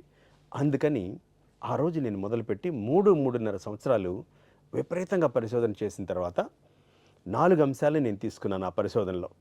తెలుగు భాష, ఇంగ్లీషు, హిందీ, నెంబర్స్. మీరు చెప్పినట్టు ఈ 4 డెవలప్ చేసుకోవాలి. తెలుగు ప్రాంతంలో ఉండే పిల్లలందరూ ఈ 4టిని డెవలప్ చేసుకోవాలి. వీటికి కామన్ ఫ్యాక్టర్ ఏమైనా ఉందా అని నేను వెతికితే నాకు దొరికింది గురువుగారు. అదేమిటంటే, ఎవరైతే చేతిని ఎడమ వైపు నుంచి కుడివైపు నుంచి చాలా సునాయాసంగా, జిగ్జాగ్ మూమెంట్స్ లేకుండా, ఆ వంకర టింకరలు లేకుండా చాలా హాయిగా ఆ గీతని ఎవరు గీయగలుగుతారో వాళ్ళందరికీ ఈ 4 వచ్చేస్తాయి. సరే, తెలుగులో ఏమున్నాయని చూస్తే శ్రీ అనే అక్షరం ఉంది. ఇంగ్లీష్లో ఏమున్నాయని చూస్తే మీ S6 ఛానల్లో చెప్పాలి, ఎస్ అనే అక్షరం దొరికింది నాకు. ఎస్ని ఎడమ వైపు నుంచి మొదలుపెట్టి కుడివైపు నుంచి ముగిస్తాం. అంటే చేతిని అపసవ్య దిశలో, సవ్య దిశలో రెండిట్లో చక్కగా తిప్పగలుగుతున్నాం. అలాగే హిందీలో కూడా మంచి అద్భుతమైన అక్షరాలు మీరు చూస్తే, మా అనే అక్షరం చూస్తే ఎడం వైపు నుంచి ఇలా దొరుకుతుంది, పా అనే అక్షరం చూస్తే మీకు ఇటువైపు నుంచి దొరుకుతుంది. అలాగే నెంబర్లలో బాగా జాగ్రత్తగా చూస్తే 8 అనే అంకె దొరికింది నాకు, ఎడం వైపు నుంచి కుడివైపు నుంచి ఇలాగా. సో వీటిని జాగ్రత్తగా ఎవరు ప్రతిరోజు ఉదయాన్నే 20-30 సార్లు వీలైతే ఇంక్ పెన్ తీసుకొని, నేను ఎప్పుడు ప్రతి ఛానల్లో మర్చిపోకుండా చెప్తూ ఉంటాను, నాకు చాలా చాలా ఇష్టమైన పెన్ ఇంక్ పెన్. మేబీ మీకు ప్రత్యేకంగా క్వశ్చన్ దాని మీద ఉండొచ్చేమో నాకు తెలియదు, దీన్ని ఇక్కడే కలిపేస్తున్నాను. ఈ ఇంక్ పెన్ చేసిన అద్భుతం మరో పెన్ను చేయలేదండి. ఇంక్ పెన్ మాత్రమే ఆ రాసే స్ట్రోక్కి మైండ్కి కనెక్టివిటీ పెంచుతుంది. పత్తి అనేది ఉంటుంది, ఆ పత్తి పెన్ అంటాను చూసారా, అది ఎంత అద్భుతం చేస్తుందంటే, ఈ రోజుకి చూడండి పెద్ద పెద్ద నాయకులు, లేకపోతే దేశానికి సంబంధించిన ప్రధానమంత్రులు, రాష్ట్రపతులు ఒక MOU, ఈ దేశానికి ఆ దేశానికి సంబంధించిన విషయాలు ఏదైనా MOU చేసుకోవాలంటే ఇంక్ పెన్తో సైన్ చేస్తూ ఉంటారు. ఏదైనా పెద్ద ప్రకటన ఇవ్వాలంటే ఇంక్ పెన్ చూపిస్తారు. పెన్ అనగానే ఇంక్ పెన్నే గుర్తొస్తుంది. సో అట్లాగే ఇంక్ పెన్ తీసుకుని ఈ 4టిలో ఒక్కొక్క భాషలో నేను చెప్పిన అవన్నీ తీసుకుని 20-30 సార్లు ఉదయాన్నే చేయగలిగితే 2-3 రోజుల్లోనే మీకు ఆ మార్పు, చేతిరాతలో మార్పు కనపడుతుంది. 21 రోజులు క్రమం తప్పకుండా వీటిని 2 నిమిషాలు చేసి ఆ సబ్జెక్టో ఆ నెంబర్లో మీరు ఒక పారాగ్రాఫ్ రాయగలిగితే 21 డేస్లో ఎవరైనా అద్భుతమైన చేతిరాతను సాధించవచ్చు. మీరు ఇంకొకటి కూడా చెప్పారు, చాలా సందర్భాల్లో చెప్తుంటారు, రోజుకి 20 నిమిషాల పని. ఒక సందర్భంలో 20 నిమిషాల కంటే ఎక్కువగా చేయొద్దు, అది ఒత్తిడికి గురి చేస్తుంది అనేది. అవును. అది దానికి కారణాలు ఏంటి? ఈ రోజు కూడా చాలామందికి తెలియక నేను 4 గంటలు చదువుతానండి, 10 గంటలు డ్యాన్స్ ప్రాక్టీస్ చేస్తానండి, లేకపోతే 8 గంటలు వ్యాయామం చేస్తారండి అంటూ ఉంటారు. అది యాక్చువల్గా తప్పండి. పోమోడోరో అంటారు. ఇది చాలా సైంటిఫిక్గా నిరూపితమైన టెక్నిక్. పోమోడోరో టెక్నిక్ ఏం చెప్తుందంటే, ఒక 20 నిమిషాల సేపు మీరు ఏదైనా ఒక పనిని జాగ్రత్తగా చేసి తర్వాత అలారం పెట్టుకుని మళ్ళీ బ్రేక్ ఇవ్వండి. ఇంకొక పని చేసిన తర్వాత మళ్ళీ దీనికే రండి. సో ఎట్ ఏ టైం 20 నిమిషాల తర్వాత ఏముందంటే మన మైండ్లో ఆ కాన్సన్ట్రేషన్ తగ్గుతుంది. దాని మీద కొంచెం చిరాకు, కొంచెం పిచ్చి పిచ్చిగా ఉందేంటి, ఈ ఆసక్తి లేకపోవడం జరుగుతుందన్నమాట. మానసిక ఒత్తిడి కొంత పెరుగుద్ది ఖచ్చితంగా. అందుకని 20 ఎస్పెషల్లీ హ్యాండ్ రైటింగ్లో మేబీ కొన్ని శిక్షకుల్లో 40 నిమిషాలు ఖచ్చితంగా చేయాలి, ఒక క్లాస్ అయితే 40 నిమిషాలు ఉండాలి, లేకపోతే కొన్ని ట్రైనింగ్ ప్రోగ్రామ్స్లో 80 నిమిషాలు ఖచ్చితంగా చేయాలి, ఒక సివిల్స్ ఎగ్జామ్ రాసేటప్పుడు 3 గంటలు రాయాలి, అలాంటివి కొన్ని ఉన్నాయి. కానీ హ్యాండ్ రైటింగ్ విషయంలో పర్టికులర్గా మాత్రం ప్రాక్టీస్ చేసేవాళ్ళు గుర్తుంచుకోవాలి, 20-25 నిమిషాలు మ్యాక్సిమం చేసిన తర్వాత ఆపేసి మరో పని చేసిన తర్వాత ఇంకో 4-5 గంటల తర్వాత మళ్ళీ ఇంకో 20 నిమిషాలు పెట్టుకోండి. దానివల్ల మళ్ళీ ఫ్రెష్గా స్టార్ట్ చేయడం జరుగుతుంది, ఆ ఆసక్తి పెరుగుతుంది. ఆ చేసే పని, దాన్ని మనం స్కిల్ అంటాం కాబట్టి ఆ నైపుణ్యం పెరగడానికి ఇంట్రెస్ట్ చాలా ఇంపార్టెంట్. 20 నిమిషాల తర్వాత ఇంట్రెస్ట్ తగ్గిపోతుంది కాబట్టి నైపుణ్యం సరిగా జరగదనమాట. అక్కడ చేతి రాతకు బ్రెయిన్కు సంబంధం ఉంటుంది ఖచ్చితంగా. మానసిక ఆలోచనలు సరిగా లేకపోతే చేతి రాత కూడా వణుకుతుంది. అవును. కొంత దిద్దుబాట్లకు గురయ్యే ప్రమాదాలు కూడా ఉంటాయి. మీరు చాలా మంచి పాయింట్ చెప్పారు. అందుకే మేమేమంటామంటే దాన్ని అసలు చేతిరాత అనం. మేము దానికి పెట్టిన పేరు బ్రెయిన్ రైటింగ్. అసలు మేమే హ్యాండ్ రైటింగ్ అనం దాన్ని. ప్రపంచం అంతా దాన్ని హ్యాండ్ రైటింగ్ అంటుంది. కానీ మీరు చేత్తో ఏమీ రాయరు, మీరు రాసేదంతా మెదడుతోనే. అందుకే చూడండి, ఈ భూప్రపంచంలో ఇన్ని బిలియన్ల మంది ఉంటే ఏ ఇద్దరి చేతిరాత ఒకేలాగా ఉండదు. అవును. మీకు హ్యాండ్ రైటింగ్ నేర్పించిన టీచర్ కూడా వేరేలాగా రాస్తారు, మీరు ఇంకోలాగా రాస్తారు. వేలిముద్రలు ఎట్లాగైతే ఉండవు, చేతిరాత కూడా అలాగే ఉండదు. నేను ఎప్పుడు ఆ 4 చెప్తూ ఉంటాను. మీ వేలిముద్ర, మీ స్వరపేటిక, మీ డిఎన్ఏ, మీ హ్యాండ్ రైటింగ్ ఎవరితోనూ సరిపోల్చుకోలేరు. ప్రపంచంలో మీకు మాత్రమే ప్రకృతి ఇచ్చిన 4 విశిష్టమైన విషయాలలో హ్యాండ్ రైటింగ్ కూడా ఒకటి ఉంది. దాన్ని జాగ్రత్తగా రాయండి అని నేను 2 పదాలు కనిపెట్టాను. రైట్ అని, WRITE డోంట్ రైట్ రాంగ్ అని, కరెక్ట్గా రాయండి అని చెప్తుంటాను నేను. అనేక అవార్డులు పొందారు. ఏ అవార్డు మిమ్మల్ని సంతృప్తి పరిచింది? నాకు అన్నిటికంటే పెద్ద అవార్డు, సార్ నా హ్యాండ్ రైటింగ్ మారిపోయింది అని పిల్లాడు చూపించినప్పుడు. ఇంకా పెద్ద అవార్డు, సార్ హ్యాండ్ రైటింగ్ మార్చుకోవడం వల్ల మా పిల్లాడికి జీవితంలో ఒక మంచి జరిగింది అని ఒక తల్లిదండ్రులు చెప్పినప్పుడు. అంతకు మించిన పెద్ద అవార్డు నాకు ఇంతవరకు ఏది రాలేదు. మిగిలినవన్నీ జనరల్ పీపుల్ కోసం, ఫోటోల కోసం, నా ఆఫీసులో కొంచెం అందం కోసం పేర్చుకున్నవే తప్ప, ప్రచారం కోసం, ఆర్భాటం కోసమే, నిర్మోహమాటంగా చెప్పచ్చు, కేవలం ఆర్భాటం కోసం అవన్నీ అలా పెట్టుకోవడమే తప్ప.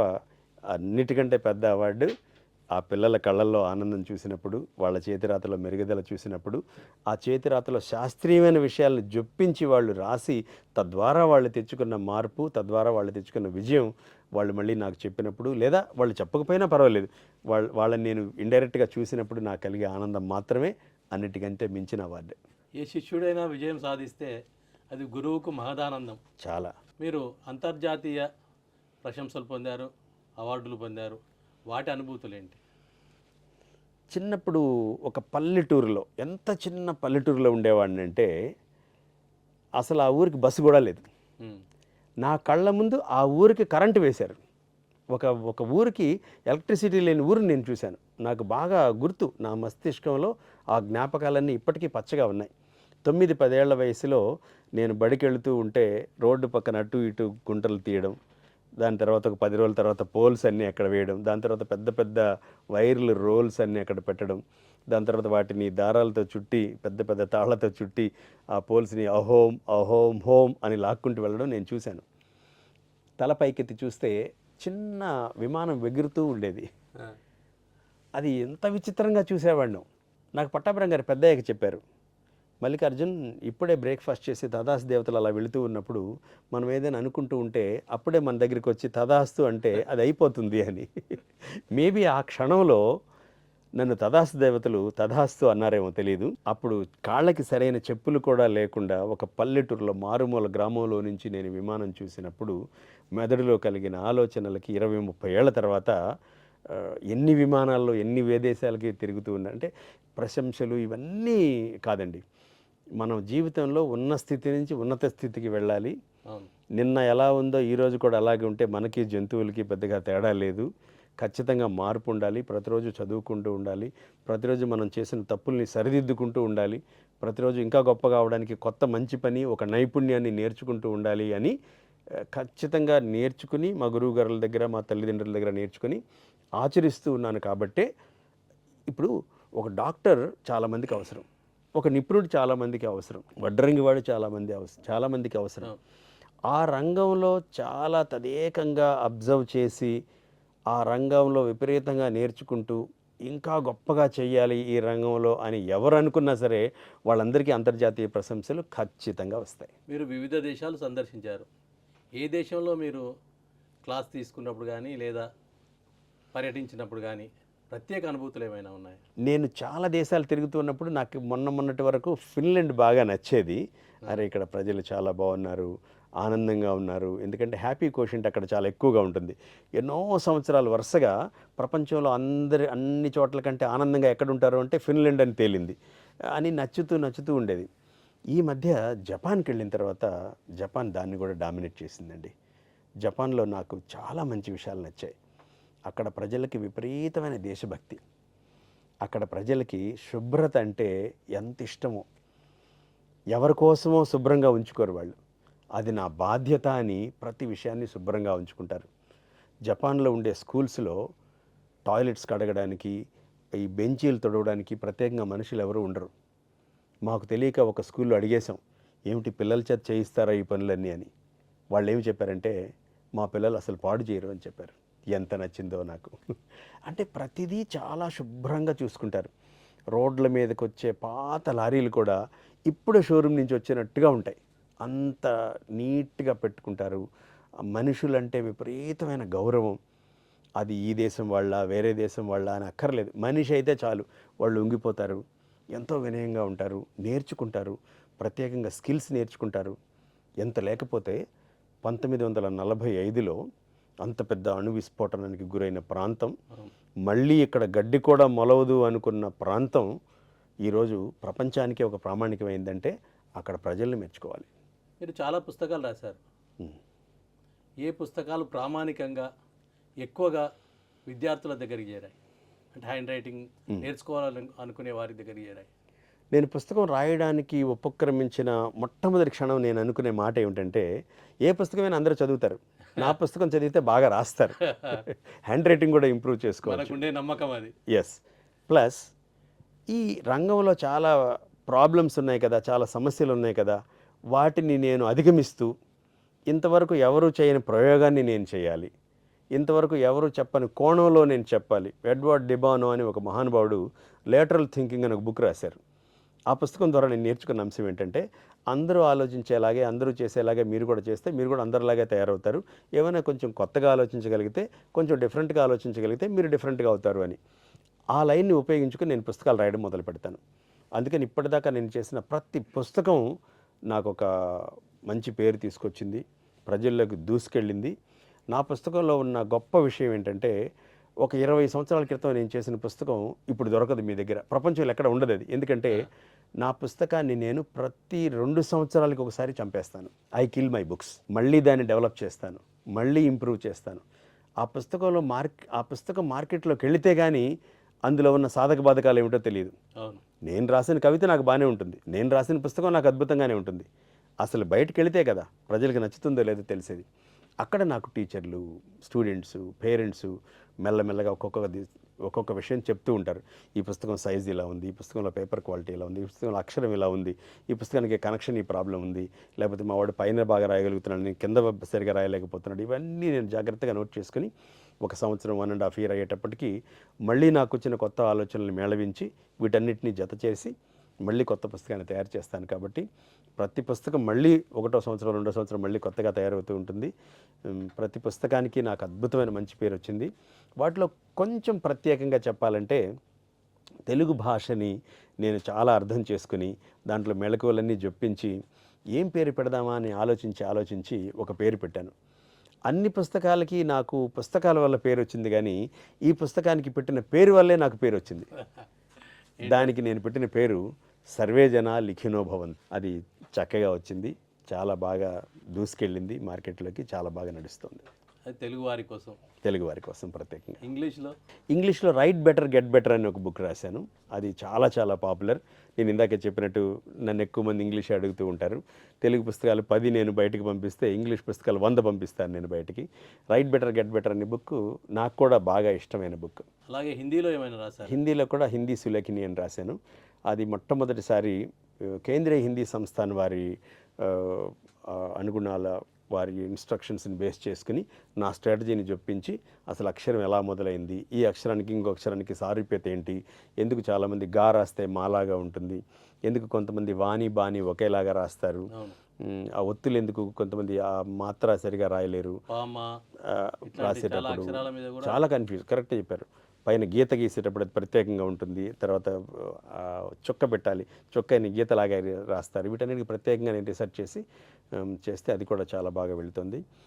ఏ పుస్తకమైనా సరే, ఇప్పుడు సినిమా తీసినప్పుడు చాలా జాగ్రత్తగా తీసిన సినిమాలన్నీ కూడా అద్భుతంగా రాణించేసాయి. కానీ కొన్ని లోటుపాట్లు అంటూ ఉంటాయి. కొన్ని పుస్తకాలు ఫెయిల్ అయిన పుస్తకాలు కూడా ఉన్నాయి. వాటిని అనలైజ్ చేసుకుని ఎందుకు ఎక్కడ ప్రాబ్లం అయింది అని చూసుకుని మళ్ళీ దాన్ని రిపేర్ చేసి మళ్ళీ రీరైట్ చేస్తాను. ఇలా రీరైట్ చేయడంలో సమస్యలు ఏమైనా ఉంటాయా? చాలా సమస్యలు ఉంటాయండి. రీరైట్ చేసేటప్పుడు ఇది మళ్ళీ వెళుతుందా లేదని ఇంక బాధ్యత ఎక్కువ పెరుగుతుంది. ఇంతకుముందు చాలా సమస్యలు వచ్చేసాయి, దీన్ని మళ్ళీ ఇలా కవర్ చేస్తున్నాం, ఇది కరెక్టేనా కాదా అని. ఎందుకంటే ముందుదే కరెక్ట్ అనుకుంటాం యాక్చువల్గా. ఎంత రీరైట్ చేయబోతున్నా అదే కరెక్ట్ కదా అని చెప్తూ ఉంటుంది మైండ్. కానీ రీరైట్ చేసేటప్పుడు తర్కం మనల్ని వేధిస్తుంది చాలా. ఇది నాకు నచ్చింది, ఇది సమాజం కోరుకుంటుంది, ఇదే రాయాలి ఇప్పుడు, కానీ ఇది నాకు తెలియట్లేదు, ఇది నేను నమ్మట్లేదు, ఇది నేను నమ్మాలి. నమ్మి ఆ పాత తర్కానికి మన పాత సిద్ధాంతానికి ఈ కొత్తగా అడిగిన విషయానికి రెండింటిని మేళవించి ఒక మంచి ప్రోడక్ట్ తయారు చేస్తే దాదాపుగా అన్నిసార్లు రీరైట్ చేసిన బుక్స్ క్లిక్ అయ్యాయి. ఈ రంగం భవిష్యత్ ఏమిటి? చాలా చాలా మంచి ప్రశ్న ఇది. చాలామంది ఎదురు చూస్తున్న ప్రశ్న కూడా ఇదే అయి ఉండొచ్చు. నా దగ్గరికి కూడా చాలామంది వచ్చి మల్లికార్జున్ మీకు హ్యాండ్ రైటింగ్ తప్పక ఇంకే వేరే పని ఏమైనా వచ్చా అని అడుగుతుంటారు. ఎందుకు అడిగారంటే, మీరు ఇంకా ఫ్యూచర్లో ఇది ఎవరు రాయరు కదా, మీరు కూడా పాపం భోంచేయాలి కదా, ఇంకేమైనా పని వచ్చా అని అడుగుతుంటారు నన్ను. వాళ్ళందరికీ నేను చెప్పే సమాధానం ఏంటంటే, మనం ఎడ్యుకేషన్కి నెంబర్ 1గా అనుకున్నటువంటి ఫిన్లాండ్, స్వీడన్, డెన్మార్క్, నెదర్లాండ్స్ వీటిల్లో ఈ మధ్య ఫిబ్రవరి 2025 ఒక సంవత్సరం క్రితం ఒక అద్భుతం జరిగింది అక్కడ. వాళ్ళు విపరీతమైన రీసెర్చ్ చేసి ఏం కనిపెట్టారంటే, స్కూళ్ళల్లో బ్లూ స్క్రీన్స్ వద్దు, ట్యాబులు వద్దు, మొబైల్ ఫోన్స్ వద్దు, ల్యాప్టాప్స్ వద్దు, మళ్ళీ మనం నోట్బుక్స్ మీద, పెన్సిల్స్ మీద, పెన్స్ మీద ఇన్వెస్ట్ చేద్దాం అని మొన్నే డెసిషన్ తీసేసుకొని ఇంప్లిమెంట్ చేసి సక్సీడ్ అయ్యారు. దానికి 2 కారణాలు. ఒకటి, ఈ సాఫ్ట్వేర్ కానీ డిజిటల్ మీడియా కానీ మనిషి 100 మంది మనుషులు 100 రోజుల్లో చేసే పనిని 1 రోజులోనే చేయగలంత సామర్థ్యంగా ఉంటాయి ఇవి. అందుకోసం వాటిని వాడుకోవాలి. కానీ ఇంతవరకు ఒక స్టూడెంట్ ఈ టెక్నాలజీని యూజ్ చేసుకుని నేర్చుకునే సందర్భం లేదు. ఐఫోన్ కనిపెట్టిన స్టీవ్ జాబ్స్ వాళ్ళ పిల్లలకి ఎప్పుడు మొబైల్ ఫోన్ ద్వారా, ట్యాబ్ ద్వారా నేర్చుకోమని ఎంకరేజ్ చేయలేదు. మనం ఈరోజు చూసారా, వాట్సాప్, ఫేస్బుక్, ఇన్స్టాగ్రామ్, వీటి అధినేత పేరు జుకర్బర్గ్. ఈ మార్క్ జుకర్బర్గ్ చదువుకుందామని, అప్డేట్ చేసుకుందామని అమెరికాలో ఒక మంచి యూనివర్సిటీ సెలెక్ట్ చేసుకుని బోస్టన్లో చదువుకున్నారండి ఆయన ఎక్కడికి వెళ్ళారో తెలుసా అండి? టెక్ ఫ్రీ స్కూల్కి వెళ్ళారు. అంటే టెక్నాలజీ లేకుండా మాటలతో, మంచి చేతిరాతతో ఎక్కడైనా టీచ్ చేస్తారని ఎన్నుకుని సెలెక్ట్ చేసుకుని అక్కడికి వెళ్ళి నేర్చుకున్నారు ఆయన. అంటే ఒక విషయం నేర్చుకోవడానికి క్లాస్ రూమ్లో టీచర్ ఉండాలి, మన చేతిలో పెన్ను పేపరు ఉండాలి అని తేలింది. కాబట్టి గొప్ప గొప్ప దేశాల్లో మళ్ళీ ఆ రోజులన్నీ వెనక్కి వచ్చేసి ఇప్పుడు మళ్ళీ 2025లో నోట్బుక్స్ మీద, పెన్సిల్స్ మీద, పెన్స్ మీద ఇన్వెస్ట్ చేయడం మొదలుపెట్టారు. కాబట్టి నా రంగానికి ఎప్పట్లో ఏమీ ఢోకా లేదు. బయట మార్కెట్లో ఎన్ని మొబైల్ ఫోన్స్ ఉన్నాయో, ఎన్ని ల్యాప్టాప్స్, ఎంత హై స్పీడ్ ఇంటర్నెట్ ఉందో, బుక్ షాప్స్లో అన్ని పెన్నులు, మనం ఇంతకుముందు వరకు ఎప్పుడు చూడనంటి అద్భుతమైన నోట్బుక్స్ ఇప్పుడు వస్తున్నాయి, ఎప్పుడు చూడనంటి అద్భుతమైన పెన్స్ ఇప్పుడు వస్తున్నాయి. అంటే దానికి అర్థం హ్యాండ్ రైటింగ్ బ్రతికే ఉంది అని అర్థం. ప్రధానంగా రాయడానికి మామూలు పెన్నులు, రూపాయి పెన్నులే మీరు చూపించారు ఎక్కువ అవును. చాలా సందర్భాల్లో. అవును. మిగిలినవన్నీ ఆర్భాటానికి అన్నారు. అవన్నీ నా మనసుకు హత్తుకున్న పెన్నులు అవి. రూ. 2, రూపాయి, రూ. 5 ఉంటుంది, రూ. 10 ఉంటుంది. ఎంత బాగా రాస్తాయో, మంచి టెక్నాలజీ యూజ్ కింద పడ్డా చేస్తారు, ఖరాబ్ కావు. ఖరాబ్ కావు. ఒక ఆయన అడిగారు నన్ను, ఎప్పుడు పెన్ను పెట్టుకున్నా పోతుందండి, బయటికి వెళితే మళ్ళీ ఇంటికి వచ్చేటప్పటికి నా పెన్ను నా దగ్గర ఉండట్లేదు, మిస్ అయిపోతుంది, మీరేమంటారు అని. ఒక కాస్ట్లీ పెన్ కొనండి అని ఖరీదైన పెన్ అయితే పోగొట్టుకోరు కదా, అందుకోసం ఖరీదైన పెన్నులు కొనుక్కోవాలి తప్ప మామూలుగా. ఇప్పుడు చూడండి, నేను స్వీడన్కి వెళ్ళినప్పుడు స్టాక్ హోమ్ దాని రాజధాని, అక్కడ ఒక అద్భుతమైన ప్లేస్కి వెళ్ళాను. దాని పేరు నోబెల్ మ్యూజియం. ప్రపంచాన్ని శాసించినటువంటి సైంటిస్టుల హ్యాండ్ రైటింగ్స్ అన్నీ అక్కడ ఉంటాయి. అరిస్టాటిల్ కానీ, లేకపోతే వీళ్ళు నోబెల్ ప్రైజ్ ఇచ్చినటువంటి వీళ్ళందరూ, మనకు డార్విన్ కానీ, లేకపోతే మేడమ్ క్యూరీ కానీ, ఐన్స్టైన్ కానీ, వాళ్ళందరి హ్యాండ్ రైటింగ్స్ మనకు దొరుకుతాయి అక్కడ. వర్డ్స్ వర్త్ కానీ, వీళ్ళందరి హ్యాండ్ రైటింగ్స్ మనకు అక్కడ దొరుకుతాయి. వాటిని చూస్తే నాకు అర్థమైంది, వాళ్ళు ఎప్పుడు పెద్ద పెద్ద ఆర్భాటంగా ఉండే పెన్నులు ఏవి వాడలేదు. వాళ్ళు ఎప్పుడు కుదురుగా ఆర్టిస్టిక్గా కాలిగ్రఫీ ఎప్పుడూ చేయలేదు. వాళ్ళ మెదడులో ఆ ఆ ప్రవాహంలాగా వచ్చే ఆలోచనలని చాలా హాయిగా అలా పేపర్ల మీద పెట్టేశారు. అవన్నీ నేను కొని తెచ్చుకున్నాను స్వీడన్ నుంచి. తెచ్చుకొని రీసెర్చ్ చేసిన తర్వాత తెలిసింది ఏంటంటే, మామూలుగా రెగ్యులర్గా ఉండే పెన్స్ వాడండి, మీ ప్రజెంటేషన్ అక్కడ ఉండాలి, ఆ లెటర్ రాసేటప్పుడు, ఆ స్ట్రోక్ రాసేటప్పుడు బ్రేక్ అవ్వకూడదు, ఆ పెన్ను సరిగా రాయకపోవడం వల్ల చిరాకు కలగకూడదు, అంతే. ఒకసారి చిరాకు కలిగిందంటే రాతలో మార్పు వచ్చింది, మళ్ళీ ఈ ఎక్స్ప్రెషన్ కూడా పోతుంది, రాయవలసుకున్నది కూడా మిస్ అయిపోతుంది. అందుకని బాగా రాసే పెన్ను ఏదైనా చాలు, హాయిగా నార్మల్గా రెగ్యులర్గా ఉండే పెన్. ఇక తర్వాత స్టేచర్ కోసం, లేకపోతే ఇంకా మంచి క్వాలిటీ ఉండాలి, నేను ఫౌంటైన్ పెన్స్ ఎక్కువ వాడుతూ ఉంటాను.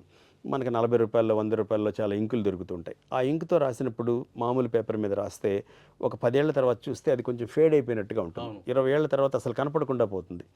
అందుకని మేము ఒక రూ. 700-800 ఇంక్స్, ఒక రూ. 1000 30 ml 2000 ఇంక్స్ కూడా దొరుకుతాయి అనమాట. వాటిలో క్వాలిటీ ఏంటంటే ఆ డై బాగుంటుంది, అది రాసినప్పుడు 20 ఏళ్ల తర్వాత కూడా ఆ క్వాలిటీ బాగా ఉంటుంది. ఇప్పుడు చూడండి, మీరు రూ. 400 షర్ట్ కొనుక్కుంటే 6 నెలల తర్వాత కొంచెం ఫేడ్ అయినట్టు ఉంటుంది. అదే రూ. 2000 షర్ట్ కొనుక్కుంటే సంవత్సరం తర్వాత కూడా అది కొత్త షర్ట్ లాగే ఉంటుంది. అంటే దానికి వాడిన ఫ్యాబ్రిక్ కానీ, ఆ క్వాలిటీ కానీ, ఆ రీసెర్చ్ అంతా ఉంటుంది. అందువల్ల మనం కొన్నిసార్లు మీరు అఫోర్డ్ చేయగలిగితే అప్పుడు కొంచెం కొంచెం పెట్టచ్చేమో తప్ప, అదర్వైజ్ మామూలు రెగ్యులర్ పెన్స్ చాలు. టెక్నాలజీ పెరిగిన తర్వాత వాయిస్ రికార్డింగ్ వచ్చింది. అవును. ఇప్పుడు ఏఐ టెక్నాలజీ వచ్చిన తర్వాత ఇంకెన్ని మార్పులు వస్తాయో తెలియదు. అట్లాంటప్పుడు ఇంకా చేతిరాత అవసరమా అని ప్రశ్నించే వాళ్ళు కూడా కొందరు తయారైనారు. అవును. మనం వాయిస్ రికార్డింగ్ చేస్తే అయిపోతుంది కదా, మనం చెప్పదలుచుకున్నది అయిపోతుంది కదా, 5 నిమిషాల్లో ఏమైనా తప్పులుంటే దిద్దుకోవచ్చు, పంపించచ్చు అనుకునే సందర్భంలో మీరు ఇచ్చే సలహా ఏంటి? 2017లో స్టాన్ఫోర్డ్ యూనివర్సిటీలో ఒక రీసెర్చ్ జరిగింది. వాళ్ళు ఏం చెప్పారంటే, మీరు టైప్ చేస్తే, అంటే కీబోర్డ్, ఎలక్ట్రానిక్ కీబోర్డ్ మీద ఒక 10 పేజీలు టైప్ చేసిన తర్వాత వెంటనే మీరు ఏం టైప్ చేశారని అడిగితే మీరేం చెప్పలేరు. అదే 10 పేజీలు పెన్ను తీసుకొని రాసి పుస్తకం మూసేసిన తర్వాత మిమ్మల్ని అడిగితే అందులో 30-40% చెప్పగలుగుతారు. అవును. చేతితో రాసినప్పుడు రిటెన్షన్ ఎక్కువ ఉంటుంది, పెన్ను తీసుకొని కాగితం మీద రాసినప్పుడు మెమరీ ఎన్హాన్స్ అవుతుంది, కాన్సన్ట్రేషన్ ఎక్కువ ఉంటుంది.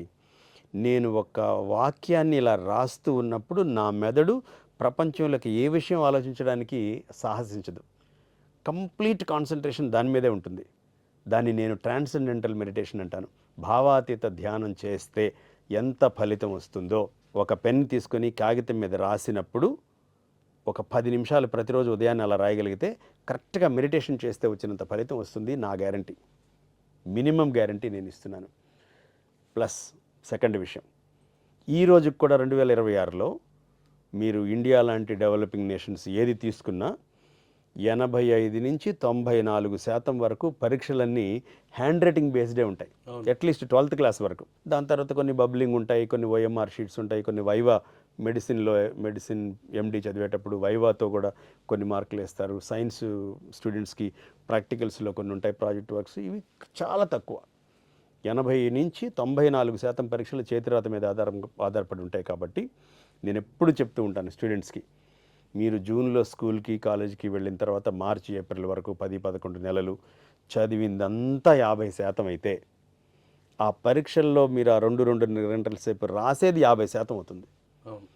అంటే పరీక్షకి వెళ్ళేటప్పుడు చదివి వెళితే బాగా రాయలేరు, చదివింది రాసి చూసుకుని వెళితే బాగా రాయగలుగుతారు. అంటే పూర్వకాలంలో కానీ చెప్పేవారు చాలా, నువ్వు పరీక్ష ఏదైనా నేర్చుకోవాలంటే ఒక 4-5 సార్లు రాయమని.